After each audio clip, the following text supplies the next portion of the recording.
Hello student, आज जो है line spectrum of hydrogen atom को ही कंटिन्यू कर रहे होंगे, जो कि एटॉमिक स्ट्रक्चर का पार्ट 16 है।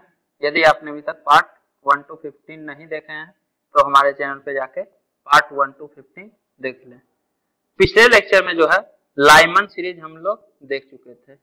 आज जो है बाल्मर सीरीज से कंटिन्यू करेंगे। तो बाल्मर सीरीज क्या होता है?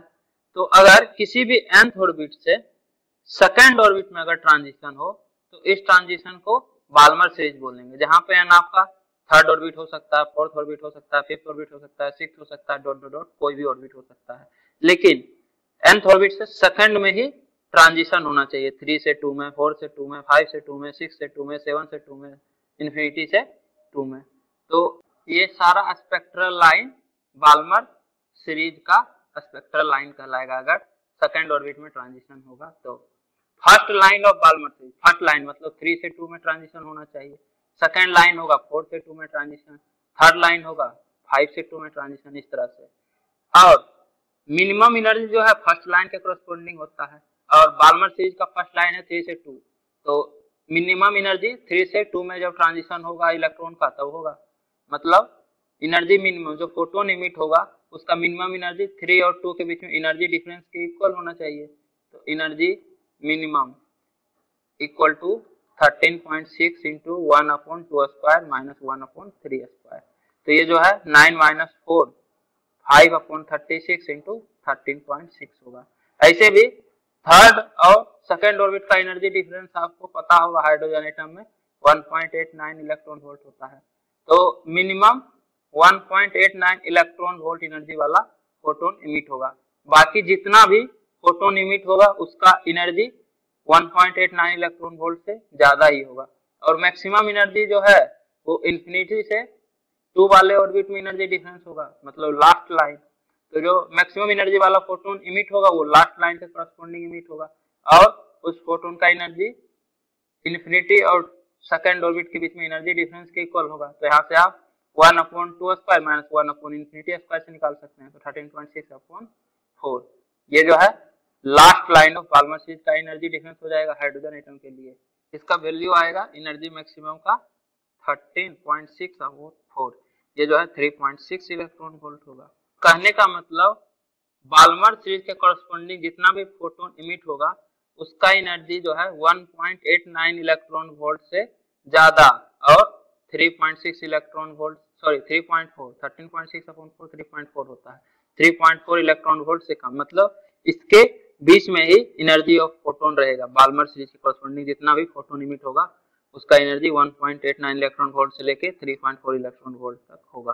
और वेवलेंथ, मैक्सिमम वेवलेंथ जो है मिनिमम एनर्जी के कॉरस्पॉन्डिंग आएगा, और मिनिमम वेवलेंथ मैक्सिमम एनर्जी के कॉरस्पॉन्डिंग आएगा। तो जो फोटोन इमिट होगा उसका मैक्सिमम वेवलेंथ होगा 1240 डिवाइडेड बाय 1.89, इतना नैनोमीटर मैक्सिमम वेवलेंथ होगा बाल्मर सीरीज के कॉरस्पॉन्डिंग, और मिनिमम वेवलेंथ होगा 1240 डिवाइडेड बाय 3.4, इतना नैनोमीटर। तो बाल्मर सीरीज के कॉरस्पॉन्डिंग जो फोटोन इमिट होगा उसका वेवलेंथ 1240/13.6 से ज्यादा या इसके बराबर हो सकता है, but less than equal to 1240/1.89। तो वेवलेंथ जो है इतना या इससे ज्यादा हो सकता है और इतना या इससे कम हो सकता है। बाल्मर सीरीज में जितना भी ट्रांजिशन होगा उसका वेवलेंथ फोटोन का इसी रीजन में लाई करेगा। सेकेंड लाइन आपका 4 से 2 में ट्रांजिशन होगा, बाल्मर सीरीज का सेकेंड लाइन यही होगा। इसके बाद last line of Balmer series infinity से सेकेंड में ट्रांजिशन, ये लास्ट लाइन का लाएगा, और लास्ट लाइन को सीरीज लिमिट भी बोलते हैं। और लास्ट लाइन के करस्पॉन्डिंग जो फोटोन इमिट होगा उसका एनर्जी मैक्सिमम एनर्जी होता है, और लास्ट लाइन के करस्पॉन्डिंग जो फोटोन इमिट होगा उसका वेवलेंथ मिनिमम होता है। मतलब लास्ट लाइन का जो फोटोन इमिट होगा इसका एनर्जी मैक्सिमम और वेवलेंथ मिनिमम होगा। तो यहाँ से आप एनर्जी मैक्सिमम का वैल्यू 3.4 इलेक्ट्रॉन वोल्ट अभी हम निकाले थे लास्ट लाइन के करस्पॉन्डिंग, 1/2² माइनस 1/∞² तो 1/∞ तो 0 होगा, तो 13.6/4 ये 3.4 इलेक्ट्रॉन वोल्ट आएगा। तो मैक्सिमम एनर्जी 3.4 इलेक्ट्रॉन वोल्ट होगा बाल्मर सीरीज के करस्पॉन्डिंग, और वेवलेंथ मिनिमम होगा 1240 energy of photon. Maximum energy के करस्पॉन्डिंग मिनिमम वेवलेंथ आएगा, तो 3.4 एनर्जी है इस फोटोन का, तो मिनिमम वेवलेंथ यहाँ से कैलकुलेट हो जाएगा। For lambda minimum, minimum wavelength के लिए इन्फिनिटी से 2 में ट्रांजिशन होगा, तो रिचबर्ग कांस्टेंट के टर्म में वेवलेंथ मिनिमम का क्या वैल्यू होगा? तो इन्फिनिटी से 2 में ट्रांजिशन के कोरस्पोंडिंग जो वेवलेंथ इमिट होगा वो लेमडा मिनिमम होगा, मिनिमम वेवलेंथ होगा। तो इन्फिनिटी से 2 वाला फॉर्मूला लगा दीजिए, तो 1 upon lambda minimum equal to R into 1 upon 2 square minus 1 upon infinity square या 1 अपॉन इन्फिनिटी लिखिए, दोनों एक ही चीज है, जीरो ही होना है फाइनली। तो आर अपॉन 4, इसका कोरस्पोंडिंग जो वेवलेंथ रहता है वो मिनिमम वेवलेंथ रहता है, इसलिए इसको लेमडा मिनिमम लिखे हैं। तो ये r/4 आता है, तो लेमडा मिनिमम का वैल्यू आ जाएगा 4/r metre. Similarly lambda maximum, maximum wavelength जो है फर्स्ट लाइन के कोरस्पोंडिंग होगा, और बाल्मर सीरीज का फर्स्ट लाइन 3 से 2 में ट्रांजिशन होता है, तो 3 से 2 ट्रांजिशन के कोरस्पोंडिंग जो वेवलेंथ इमिट होगा वो लेमडा मैक्स होगा। अब फॉर्मूला लगा दीजिए, 1 upon lambda max equal to r into 1 upon 2 square minus 1 upon 3 square. तो ये जो है 9 माइनस 4 अपॉन 36, तो 5 अपॉन 36 इंटू r, तो 1 upon lambda max equal to 5r/36, तो यहाँ से मैक्सिमम वेवलेंथ आएगा 36 अपॉन 5r। तो वेवलेंथ जो है मिनिमम और मैक्सिमम के बीच में ही लाई करेगा। लेमडा जो है 4 अपॉन r से greater than equal to lambda but less than equal to 36 upon 5r। तो जितना भी फोटोन इमिट होगा बाल्मर सीरीज के कोरस्पोंडिंग, उसका वेवलेंथ 4 अपॉन r से ज्यादा या इसके इक्वल होगा, और 36 अपॉन 5r से कम या इसके इक्वल होगा। 36 अपॉन 5r से ज्यादा वेवलेंथ नहीं हो सकता है, और 4 अपॉन r से कम वेवलेंथ नहीं हो सकता है in Balmer series of hydrogen atom. और एनर्जी 1.89 इलेक्ट्रॉन वोल्ट से लेके 3.4 इलेक्ट्रॉन वोल्ट तक होगा किसी भी फोटोन का। बाल्मर सीरीज के कोरस्पोंडिंग जितना भी फोटोन इमिट होगा उसका एनर्जी इसी रेंज में होगा, 1.89 से कम नहीं हो सकता है, 3.4 से ज्यादा नहीं हो सकता है। और पिछले लेक्चर में हम लोग एनर्जी ऑफ विजिबल रीजन देखे थे। विजिबल रीजन का एनर्जी आया था 3.1 इलेक्ट्रॉन वोल्ट से 1.55 इलेक्ट्रॉन वोल्ट, मतलब इतना एनर्जी वाला जो फोटोन होगा वो विजिबल रीजन में लाई करेगा। तो इतना एनर्जी वाला कौन कौन सा फोटोन है? तो 1.89 से स्टार्ट होता है और 3.4 इलेक्ट्रॉन वोल्ट तक फोटोन का एनर्जी होता है। तो अगर 1.89 इलेक्ट्रॉन वोल्ट से लेके 3.1 इलेक्ट्रॉन वोल्ट वाला जितना भी फोटोन होगा वो सारा विजिबल रीजन में लाई करेगा, और 3.1 से ज्यादा हो जाएगा तो वो अल्ट्रा वायलेट रे में लाई करेगा, क्योंकि विजिबल से ज्यादा एनर्जी होता है अल्ट्रा वायलेट का। और पिछले लेक्चर में देखे थे लाइमन सीरीज के कोरस्पोंडिंग 10.2 इलेक्ट्रॉन वोल्ट से लेके 13.6 इलेक्ट्रॉन वोल्ट तक सारा अल्ट्रा वायलेट रीजन में लाई कर रहा था। तो 3.1 से ज्यादा 13.6 तक अगर अल्ट्रा वायलेट रीजन ही है, तो 3.1 से 3.4 तक तो सारा अल्ट्रा वायलेट रीजन ही होगा। मतलब 3.1 इलेक्ट्रॉन वोल्ट से ज्यादा एनर्जी वाला जो फोटोन है वो सारा अल्ट्रा वायलेट रीजन में लाई करेगा। 3.1 से ज्यादा कौन सा ट्रांजिशन होता है? तो अगर 7 से 2 ट्रांजिशन होगा तो इसका एनर्जी 3.12 हो जाता है। एक्चुअली में फॉर्मूला आप लगाइएगा 13.6 जेड स्क्वायर, हाइड्रोजन के लिए तो जेड का वैल्यू 1 ही होगा, 1 अपॉन n1 तो फिक्स है 2 स्क्वायर 1 अपॉन 4 होगा माइनस 1 अपॉन n स्क्वायर। अब n का वैल्यू आप 3, 4, 5, 6 रखते जाइए, तो 3 रखिएगा तब तो 1.89 इलेक्ट्रॉन वोल्ट होगा। सेकंड लाइन से कोरस्पोंडिंग मिनिमम एनर्जी होता है 1.89 इलेक्ट्रॉन वोल्ट। 4 रखिएगा तो 4 से 2 का एनर्जी डिफरेंस होता है 2.55 इलेक्ट्रॉन वोल्ट। ये शायद आपको याद होगा, नहीं है तो इस फॉर्मूला से रख के देख लीजिए। तो यहाँ n का वैल्यू 4 होगा तो 4 स्क्वायर रखिएगा तो ये 2.55 इलेक्ट्रॉन वोल्ट आ जाएगा। सिमिलरली 5 से 2 तो यहाँ 5 का स्क्वायर रखिएगा तो वैल्यू आता है 2.85 इलेक्ट्रॉन वोल्ट। 6 से 2 तो 6 के केस में यहाँ 6 स्क्वायर होगा तो वैल्यू आता है 3.02 इलेक्ट्रॉन वोल्ट। 7 से 2 तो 7 के केस में 3.12 आ जाता है। तो 6 तक जितना भी फोटोन है वो सारा विजिबल रीजन में लाई करेगा। 1.55 इलेक्ट्रॉन वोल्ट से 3.1 इलेक्ट्रॉन वोल्ट के बीच में फोटोन का एनर्जी है। देखिए 1.89 इसी रेंज में आ रहा है, 2.55 इसी रेंज में आ रहा है, 1.89 इसी रेंज में आ रहा है, 3.02। तो ये 4 फोटोन जो है 3 से 2, 4 से 2, 5 से 2, 6 से 2 ये सारा विजिबल रीजन में लाई करेगा। और 7 से एनर्जी बढ़ के 3.1 से ज्यादा हो जाएगा तो अल्ट्रा वायलेट में, और 3.1 से ज्यादा 3.4 तक ये सारा अल्ट्रा वायलेट रीजन में ही लाई करेगा, क्योंकि 13.6 तक देखे थे कल की अल्ट्रा वायलेट रीजन में ही लाई करता है, तो ये 3.1 से 3.4 तो अल्ट्रा वायलेट में लाई करेगा ही करेगा। तो सिर्फ 4 ही फोटोन जो है वो विजिबल रीजन में लाई करता है बाल्मर सीरीज के कॉरस्पॉन्डिंग, बाकी जितना भी फोटोन है वो सारा अल्ट्रा वायलेट रीजन में बिलोंग करेगा। Only 4 photon will belong to visual region and rest all belong to ultraviolet rays. Balmer series के बाद नेक्स्ट है पाश्चन सीरीज।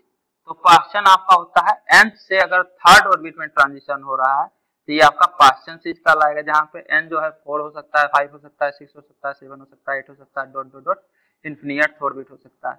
मतलब इन सभी में से अगर थर्ड में ट्रांजिशन हो रहा है तो ये पाश्चन सीरीज का लाएगा। First line of Paschen series क्या होगा, 4 से थर्ड में ट्रांजिशन हो। सेकंड लाइन का लाएगा 5 से थर्ड में ट्रांजिशन हो। Last line of Paschen series infinity से थर्ड में ट्रांजिशन हो। अब मैक्सिमम एनर्जी जो है लास्ट लाइन के कॉरस्पॉन्डिंग होगा और मिनिमम एनर्जी फर्स्ट लाइन के कॉरस्पॉन्डिंग होगा। मतलब मैक्सिमम एनर्जी के लिए इन्फिनिटी से 3 में ट्रांजिशन होना चाहिए और मिनिमम एनर्जी के लिए 4 से 3 में ट्रांजिशन होना चाहिए, मतलब फर्स्ट लाइन में ट्रांजिशन होना चाहिए। और मैक्सिमम एनर्जी होगा 13.6 इंटू जेड का वैल्यू 1 होगा हाइड्रोजन एटम के लिए, 1/3 स्क्वायर माइनस 1/इन्फिनिटी स्क्वायर, तो 13.6/9 इसका वैल्यू आता है 1.51 इलेक्ट्रॉन वोल्ट। तो पाश्चन सीरीज में जो फोटोन इमिट होगा उसमें मैक्सिमम आपका इतना इलेक्ट्रॉन वोल्ट का ही फोटोन इमिट हो सकता है और मिनिमम यहाँ इन्फिनिटी की जगह 4 स्क्वायर लिखिएगा, ये आता है 0.66 इलेक्ट्रॉन वोल्ट।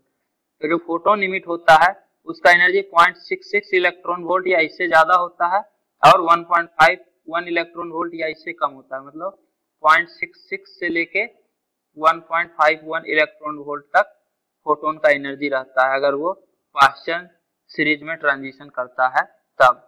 और मैक्सिमम एनर्जी के कॉरस्पॉन्डिंग जो फोटोन का वेवलेंथ होगा वो मिनिमम वेवलेंथ होगा और मिनिमम एनर्जी के कॉरस्पॉन्डिंग जो वेवलेंथ होगा फोटोन का वो मैक्सिमम वेवलेंथ होगा। Lambda minimum equal to 1240 divided by energy max 1.51 और lambda max equal to 1240 divided by 0.66, मतलब एनर्जी मिनिमम इतना नैनोमीटर आएगा energy of photon, sorry wavelength of photon. Minimum और मैक्सिमम वेवलेंथ पता चल गया। एनर्जी जो है 0.66 इलेक्ट्रॉन वोल्ट से लेके 1.51 इलेक्ट्रॉन वोल्ट तक वेरी करेगा और ये जो है 1.55 इलेक्ट्रॉन वोल्ट से कम है, मतलब विजुअल रीजन से कम एनर्जी वाला फोटोन में ये सारा लाई करता है। ये सारा इंफ्रारेड रीजन में लाई करता है, मतलब पाश्चन सीरीज के कॉरस्पॉन्डिंग जितना भी फोटोन इमिट होगा वो सारा इंफ्रारेड को बिलोंग करेगा। All wavelength belongs to infrared region. All wavelength या जितना भी स्पेक्ट्रल लाइन आप बोल सकते हैं, कलेक्शन ऑफ डिफरेंट वेवलेंथ ही तो स्पेक्ट्रल लाइन कहलाता है। तो all wavelength belongs to infrared in case of Paschen series. इसके बाद ब्रैकेट सीरीज होता है, लाइमन, बाल्मर, पाश्चन, उसके बाद ब्रैकेट। तो ये जो है nth से 4th ऑर्बिट में अगर ट्रांजिशन होगा तो इसको ब्रैकेट सीरीज बोलेंगे, जहाँ पे n आपका 5, 6, 7, 8, 9, 10 कुछ भी हो सकता है इन्फिनिट तक। और इसमें भी फर्स्ट लाइन के कॉरस्पॉन्डिंग जो फोटोन इमिट होगा उसका मिनिमम एनर्जी रहेगा और लास्ट लाइन के कॉरस्पॉन्डिंग जो फोटोन इमिट रहेगा उसका मैक्सिमम एनर्जी रहेगा। तो एनर्जी मिनिमम जो है 5 से 4 में जो ट्रांजिशन होगा उसके कॉरस्पॉन्डिंग आपका मिनिमम एनर्जी रहेगा ब्रैकेट सीरीज में, और मैक्सिमम के लिए इन्फिनिटी से 4 में ट्रांजिशन होना चाहिए। तो मिनिमम एनर्जी होगा 0.31 इलेक्ट्रॉन वोल्ट, 13.6 जेड का वैल्यू 1/4 स्क्वायर माइनस 1/5 स्क्वायर, इसका वैल्यू आता है 0.31 इलेक्ट्रॉन वोल्ट। तो फोटोन का मिनिमम एनर्जी इतना होगा और मैक्सिमम के लिए यहाँ 5 की जगह इन्फिनिटी स्क्वायर हो जाएगा, इन्फिनिटी से 4, तो इसका वैल्यू आएगा 13.6/16, ये आता है 0.85 इलेक्ट्रॉन वोल्ट। तो मैक्सिमम एनर्जी आपका इतना होगा। तो जितना भी फोटोन इमिट होगा ब्रैकेट सीरीज के कॉरस्पॉन्डिंग उसका एनर्जी 0.31 इलेक्ट्रॉन वोल्ट से लेके 0.85 इलेक्ट्रॉन वोल्ट तक वेरी करेगा, मतलब इसी बीच में रहेगा, इतना या इससे ज्यादा, इतना या इससे कम। All spectral line belongs to infrared. और इतना एनर्जी वाला जितना भी फोटोन होता है वो सारा इंफ्रारेड रीजन में लाई करता है। हम लोग आगे देखेंगे कि पाश्चन, ब्रैकेट, पीफॉन्ड, हम्फ्रे सब का फोटोन जो है इंफ्रारेड रीजन में ही लाई करेगा। सिर्फ लाइमन और बाल्मर का अल्ट्रा वायलेट रीजन में लाई करता है, उसमें भी लाइमन का कंप्लीटली अल्ट्रा वायलेट रे में और बाल्मर का स्टार्टिंग का 4 फोटोन, मतलब 3 से 2, 4 से 2, 5 से 2, 6 से 2, ये 4 फोटोन विजुअल रीजन में। इसके अलावा जितना फोटोन है सारा अल्ट्रावायलेट रीजन में। और पास्चन, ब्रैकेट, फंड, हम्फ्री, ये सब इंफ्रारेड रीजन में लाई करता है। All spectral line belongs to infrared region. इसके बाद पी फंड। तो पी फंड जो है अगर nth से 5th ऑर्बिट में ट्रांजिशन होता है, n से 5 में, तो ये पी फंड सीरीज कहलाता है। इसमें फर्स्ट लाइन आपका 6 से 5 में ट्रांजिशन कहलाएगा और लास्ट लाइन इन्फिनिटी से 5 में। फर्स्ट लाइन के करस्पॉन्डिंग जो फोटोन इमिट होगा उसका मिनिमम एनर्जी रहेगा और लास्ट लाइन के करस्पॉन्डिंग जो फोटोन इमिट होगा उसका मैक्सिमम एनर्जी रहेगा। और एनर्जी मैक्सिमम तो लास्ट लाइन के करस्पॉन्डिंग जो फोटोन इमिट होगा उसका वेवलेंथ मिनिमम रहेगा और फर्स्ट लाइन के करस्पॉन्डिंग जो फोटोन इमिट होगा उसका वेवलेंथ मैक्सिमम होगा। वेवलेंथ मैक्सिमम और इसमें वेवलेंथ मिनिमम। इसमें जितना भी स्पेक्ट्रल लाइन है सब इंफ्रा रे रीजन में लाई करेगा। All spectral line belongs to infrared region. इसके बाद हम्फ्री सीरीज। तो हम्फ्री सीरीज nth से 6th ऑर्बिट में अगर ट्रांजिशन होगा तो वो हम्फ्री सीरीज का लाएगा। और इसका फर्स्ट लाइन आपका 7th से 6th में ट्रांजिशन हो, लास्ट लाइन मतलब इन्फिनिटी से 6th में ट्रांजिशन होगा तो ये लास्ट लाइन का लाएगा। और मैक्सिमम एनर्जी आपका लास्ट लाइन के करस्पॉन्डिंग आएगा और मिनिमम एनर्जी फर्स्ट लाइन के करस्पॉन्डिंग आएगा। और जितना भी फोटोन इमिट होगा सब इंफ्रारेड रीजन में लाई करेगा। All wavelength belongs to infrared region या फिर all spectral line in case of Humphreys series belongs to infrared region. इसके बाद एक क्वेश्चन है, calculate the difference in wave number of photon corresponding to second line of Balmer series in hydrogen atom and third line of Lyman series in helium ion in terms of R. तो पहले तो wave number calculate कीजिए दोनों। Wave number का formula होगा RZ² into 1/n1² minus 1/n2²। जहाँ पे पहला है कि second line of Balmer series in hydrogen atom. Balmer series क्या होगा, सेकंड में ट्रांजिशन होना चाहिए। तो अगर थर्ड से सेकंड में ट्रांजिशन होगा तो फर्स्ट लाइन, अगर फोर्थ से सेकंड में ट्रांजिशन होगा तो ये सेकंड लाइन का लाएगा बाल्मर सीरीज का। हाइड्रोजन एटम का second line of Balmer series का वेव नंबर क्या होगा, R। Z तो 1 होगा हाइड्रोजन का, 1/2², 1/4 माइनस 1/16। तो ये 4 माइनस 1/16 तो 3R/60 होगा। वेव नंबर का वैल्यू आएगा 3R/16। इसके बाद third line of Lyman series in helium ion. तो लाइमन सीरीज मतलब फर्स्ट में ट्रांजिशन होना चाहिए और थर्ड लाइन है तो 4 से फर्स्ट में ट्रांजिशन। फर्स्ट लाइन होगा सेकंड से 1, सेकंड लाइन होगा थर्ड से 1, थर्ड लाइन होगा फोर्थ से 1। तो फोर्थ से 1 में ट्रांजिशन हो रहा है हीलियम आयन में, हीलियम प्लस आयन में। तो वेव नंबर इक्वल टू होगा R। एटॉमिक नंबर होता है 2, तो 2² 4 इंटू 1/1² 1 माइनस 1/4²। तो ये जो है 16 माइनस 1/16 तो ये 15/16 होगा और ये 4R तो 4R इंटू 15/16 तो ये जो है 60R/60 हो जाएगा। डिफरेंस क्या होगा, डिफरेंस होगा 57R/16। तो वेव नंबर का डिफरेंस आएगा 60R/60 माइनस 3R/16। तो ये जो है 57R/16 होगा difference of wave number corresponding to second line of Balmer series in hydrogen atom and third line of Lyman series in helium ion। Sorry यहाँ पे -57R होगा क्योंकि second line of Balmer series in hydrogen atom का आया है 3R/16 और third line का आया है 60R/15। तो डिफरेंस निकालना है दिस माइनस दिस, μ1 माइनस μ2 का डिफरेंस निकालना है ना। तो 3R/16 माइनस 60R/16 करना पड़ेगा। μ2 माइनस μ1 नहीं, μ1 माइनस μ2। μ1 आपका ये वाला था second line of Balmer series in hydrogen atom और third line of Lyman series ये μ2 है। μ2 बार, μ1 μ2 तो फ्रीक्वेंसी से डिनोट करते हैं, μ1 बार और μ2 बार। तो μ1 बार माइनस μ2 बार होगा दिस। तो -57R/60 होगा डिफरेंस इन वेव नंबर। तो उम्मीद करता हूँ कि आपको ये वीडियो पसंद आई होगी। यदि आपको ये वीडियो पसंद आई है तो इसे लाइक करें, कमेंट करें और अपने दोस्तों के बीच शेयर करना ना भूलें। Thank you.